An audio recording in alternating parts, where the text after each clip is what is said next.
Hello YouTube and welcome to Jonga Live View, where we enjoy some Yu-Gi-Oh! Dueling action from locals down here in Melbourne, Australia. The way this will go is that I will comment directly about what's happening, then at the end of the match, go over what I think the players could have done different, as well as just my general thoughts on the gameplay and the decks involved. Of course, make sure you like, comment, subscribe, and discuss below what you thought of the match, what the players could have done, as well as anything you'd like to talk about. So please stay tuned for more frequent episodes of Jonga Live View and plenty of cool decks in the future to be featured. And with that said, let's jump straight into the games. So in today's match, we have DDD against branded Tri-Brigade.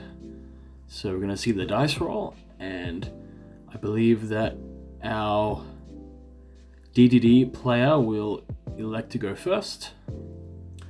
And so the game starts with a Dark Contract of the Gate, I believe. That will go ahead and search Thomas, and then Thomas effect to send a DDD to the graveyard. Lamia effect, send the contract to summon.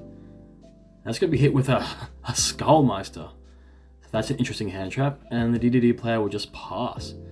So we see Albion, the Shrouded Dragon, send the Branded Sword. Very powerful combo in this deck. So it'll go on the bottom, and then he'll draw a card.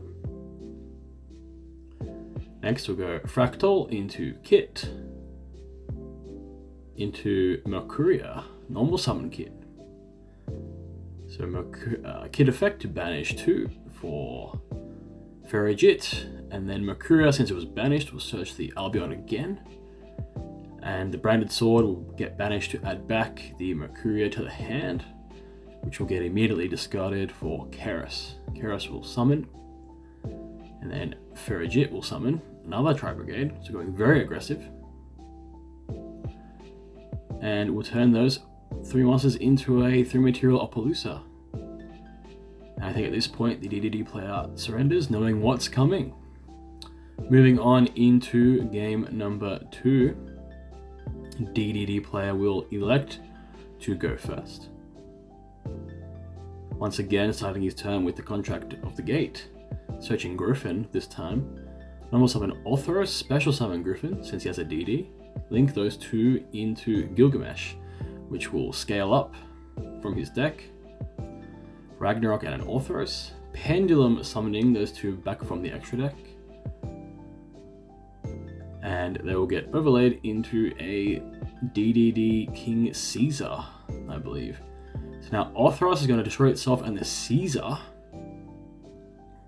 which will trigger the Caesar, allowing him to search a DD contract, I believe. So he gets the patent license. He'll go overlay the Gilgamesh for Deus Machina X, which will trigger the Ragnarok, which will get to summon a DD from the graveyard. The Caesar comes back, overlay into a Marksman Tell, use the effect to burn, and then link those 2 into another Gilgamesh. Very good. Which will trigger the Marksman Tell, sending a DD card from deck to the graveyard. Vice Typhon effect to summon Flame King High Genghis, and then make another Deus Machina X, which will trigger the High Genghis, summon out of the graveyard the DD Griffin to search DDD Headhunt. Set 3 trap cards and pass, so quite formidable here. And we see in the standby, I believe, an anti-spell fragrance. That's very strong. Chain a Droplet, because he has to force out the Machina X. And we'll go ahead and see Fractal once again. Fractal for Kit. Nerval for a search for another Fractal. And we see Mercury discarded for Keras. Keras will summon. And then Keras will go ahead and banish 4. Try and summon a Shureg, but that'll be met with a DD Headhunt. So takes control and the effects are negated. Now search off the Mercuria, the Albion. Once again, send a Branded Sword.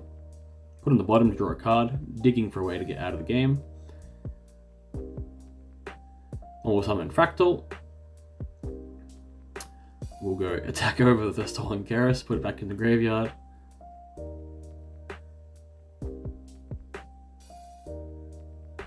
At that moment, the Branded Sword will add the Mercuria back to the hand. Set 1, set 2, and pass per turn. the contract of the gate, we'll go ahead and search another Thomas effect, normal summon, to send a Necro Slime effect fuse from the graveyard. Summon a Genghis, Griffin and Thomas, linked away once again for our Gilgamesh, triggering the Genghis, summon back the Marksman Tell. This moment the Revolt will be activated, but the Flame King High Genghis can go ahead and negate that. And with that, I believe the Tri-Brigade player scoops it up. So we'll be going into a game number 3. This time with the branded Tri-Brigade going first. Starts the turn with another Fractal. Kit into Mercuria, normal summon Nerval. Turn that into Almirage, go ahead and search Keras, discard Kit for Keras. And Keras will go ahead and banish 4 for the Shuraig. Triggering the Mercuria, once again, branded sword, Albion. Very good upstart goblin effect.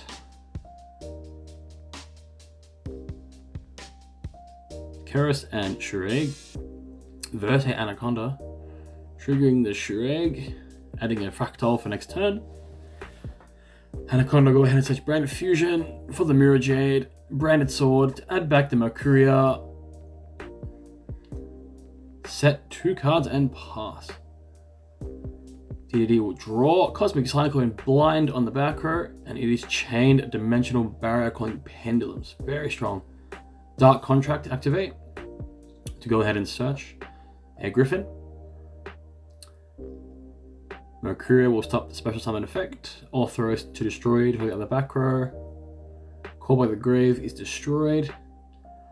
However, because of Dimensional Barrier, as we see, the Pendulum monsters, and he's got to scoop it up. And so we see the follow-up from the Tri-Brigade player will be too high, and branded Tri-Brigade will go ahead and take the win. So let's move into the post-game and what I think. So my immediate thoughts would be the game 1 with the Skullmeister coming down from the Tri-Brigade player. I can see definitely in the current format a card like Skullmeister increasing in utility simply due to the prevalence of the Despia and graveyard related effects. So it's unfortunate for the DDD player that the card had some quite good overlap, which is quite good. And then in game 1 we saw that the DDD player had a Ghost Ogre and a DD Crow of his own, which is kind of unlucky because Ghost Ogre doesn't do much against Tri-Brigade in most situations unless they have very specific numbers in the graveyard. But as we saw, since you open with Fractal, you have plenty of resources to work with. So preemptive DD Crow wouldn't really do a whole lot. And then there's definitely an argument to DD Crow the branded sword, so he does not get to add back the Mercuria. But it just seems like his hand was not strong enough to even play through one hand trap. So that was kind of unfortunate in game 1. Game 2 and game 3, I'm not too familiar with the DDD combo, but in game 2 it seemed like pretty standard. You draw a lot of trap cards. The anti-spell gives a lot of safety to the board wipes and such. And so he was definitely able to establish that game there thanks to the help of anti-spell fragrance and the lack of hand traps drawn this time from the Tri-Brigade player. And I know personally that he played quite a lot of hand traps, so very unfortunate for the tri-branded duelist in that sense.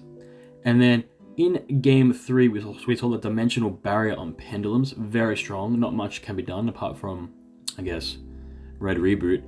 But also, we also saw that the Tri-Brigade player had Caught by the Grave, so he had a very strong hand, pretty resilient to hand traps, especially had he has Keras and a normal summon. So arguably ability to play through 2 hand traps, very nice. And yeah, not much to be said from that. Overall, it was a pretty solid, good game. We got to saw both decks combo off to an extent. You saw the new power of the branded fusion in the Tri-Brigade deck, and especially just Albion, sending branded sword to just get draws every turn, Mercuria every turn. Really strong, really sick. I really enjoy watching this deck and playing it myself. So I hope to see more, and I hope to see that it does well at future events.